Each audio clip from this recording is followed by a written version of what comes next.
பேருந்து நிலையம்.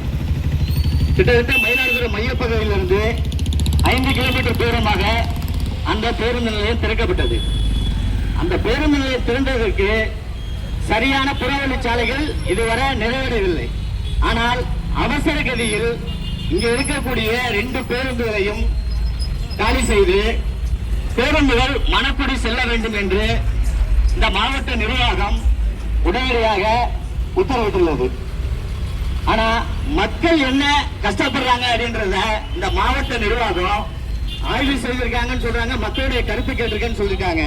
எத்தனை மக்கள் கருத்தா கேட்டாங்கன்றது தெரியல. இப்ப பாருங்க, இந்த பஸ் ஸ்டாண்டுல மணக்குடி பஸ் ஸ்டாண்ட்ல எந்த மக்களாச்சும் போறாங்களா? போஸ்ட் ஆபீஸ் முக்கிட்டு ஹோட்டல் ஐயப்பங்கர ஹோட்டல் எதிரில் ஜிகேச்சி நேரம் மாஸ் மொபைலு கால் டாக்ஸி சின்ன கரத்தரு சப்ஜெக்ட் சொல்லிட்டு ரோட்ல நின்று பஸ் ஏறிய கூட அவலா இருக்கு. மயிலாடுதுறையில கிட்டத்தட்ட 3 பேருந்துகள் இருக்கு. இப்ப புதுசா திறந்திருக்கு பேருந்து சேர்த்து. ஆனா மயிலாடுதுறை இந்த 2 பேருந்துக்கும் பஸ் வரக்கூடாது. மக்கள் எப்படி வேணாலும் போகட்டும். எங்களுடைய பிரச்சனை பஸ் ஸ்டாண்டு திறந்தாச்சு. ஆனா அந்த பஸ் ஸ்டாண்டு திறந்து அங்க ஏதாவது இருக்கான்னு போய் பாருங்க.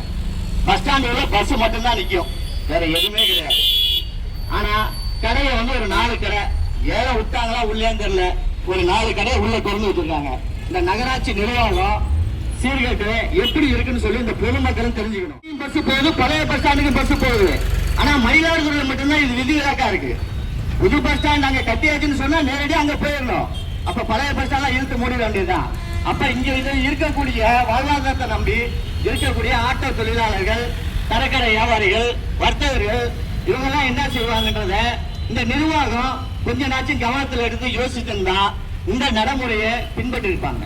ஆனா ஏதோ யார் எப்படி போனா என்ன, நமக்கு கமிஷன் வந்தா போதும், கனெக்ஷன் இருந்தா மீண்டும் புறவழிச்சாலை முடிக்கும் வரையில் இயக்க வேண்டும் என்ற கோரிக்கையை இந்த சிஐடியின் சார்பாக முன்வைக்கிறோம்.